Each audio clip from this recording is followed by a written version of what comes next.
আমরা এই মুহূর্তে রয়েছি বর্ধমানে। প্রলয় কুমার মজুমদার, বিশিষ্ট পুষ্টিবিজ্ঞানের শিক্ষক, তার কাছে।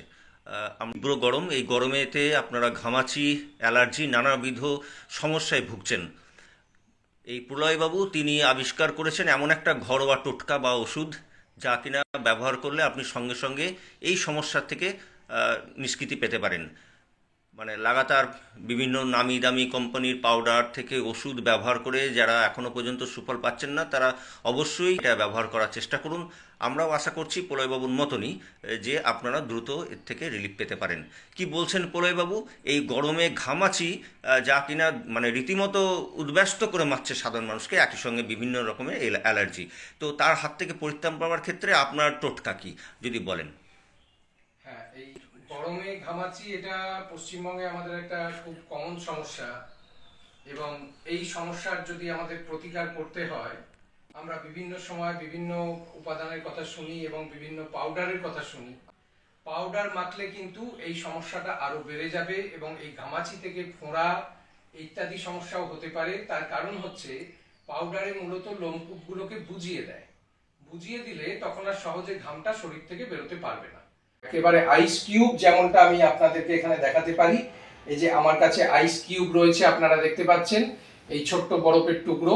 এই বরফের টুকরোকে আপনারা স্কিনের ওপরে ভালো করে রাব করতে থাকুন। এইটা থেকে আপনারা সাময়িক একটা আরাম পাবেন। এর সঙ্গে হচ্ছে স্নানের যে জল, যেটা সব থেকে মূল কথা, স্কিনের পিএইচটাকে ঠিক করতে হবে। ক্ষারকীয় পিএইচ কে স্কিনের পিএইচ 5.5 সেই জায়গায় নিয়ে আসতে হবে।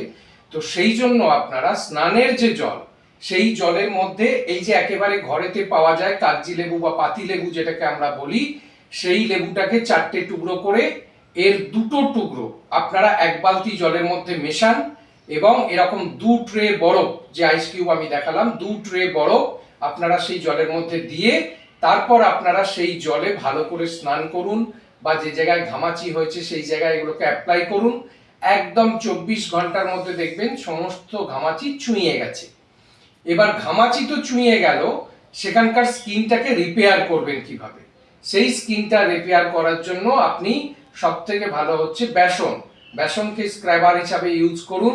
স্নানের আগে বেসন দিয়ে ভালো করে ঘষে দিলে পুরনো সেলগুলো চলে যাবে, আপনার স্কিন আবার আগের অবস্থায় ফেরত আসবে। এবং এই সময় আর একটা যেটা সমস্যা হয়, চাকা চাকা লাল লাল অ্যালার্জির সমস্যা হয়। সেই অ্যালার্জির সমস্যা, অ্যালার্জিগুলি ভীষণ চুলকুলে প্রাণান্তকর অবস্থা হয়। এর জন্য মূলত আপনাকে দৈনিক 250 গ্রাম মাত্রায় কুমড়ো বা গাজর যে কোনো একটা খেতে হবে। আর তার সঙ্গে কুমড়োকে চিনি দিয়ে আর বরফ দিয়ে পেস্ট করে সেই জায়গাগুলোয় যদি লাগানো হয়, তাহলে ইনস্ট্যান্ট আরাম পাবেন। 10 মিনিটের মধ্যে সেই চুলকানি জ্বালা পোড়া ভাবটা কমবে এবং তাতে অন্তত রাতে আপনি শান্তিতে ঘুমোতে পারবেন। তো এই গরমে এই দুটি ভয়ানক যে সমস্যা, তার ঘরোয়া প্রতিকার বা টোটকা হচ্ছে এগুলোই। এর মাধ্যমে আমরা অনেকটাই ভালো থাকতে পারি। প্রলয়বাবু, আই উইটনেসের দর্শক। ঘামাচির ক্ষেত্রে আমি যেটা বলবো, সারাদিনে আপনাকে 3 লিটার জল গ্রহণটা সুনিশ্চিত করতে হবে। কারণ ঘাম যখন হচ্ছে আপনার, সেই ঘাম শরীর উৎপাদন করতে চাইছে শরীরকে ঠান্ডা করার জন্য। জলটা না খেলে আবার আপনার ডিহাইড্রেশনের সমস্যা হবে এবং ঘামাচির সমস্যাটাও কিন্তু অনেকটাই বেড়ে যাবে।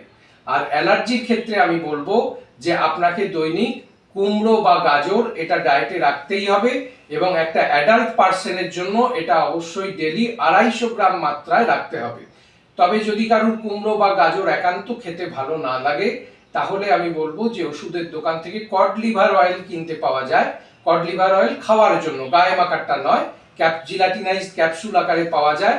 সেটা রোজ রাতে শুতে যাওয়ার সময় একটা করে যদি খেতে থাকেন, তাহলে এই গ্রীষ্মটায় আপনার এই প্রকোপটা অনেক কমবে এবং আগামী গ্রীষ্ম থেকে আপনার এই জাতীয় সমস্যাই আর থাকবে না, যদি টানা 6 মাস আপনি কড লিভার অয়েলটা খেতে থাকেন।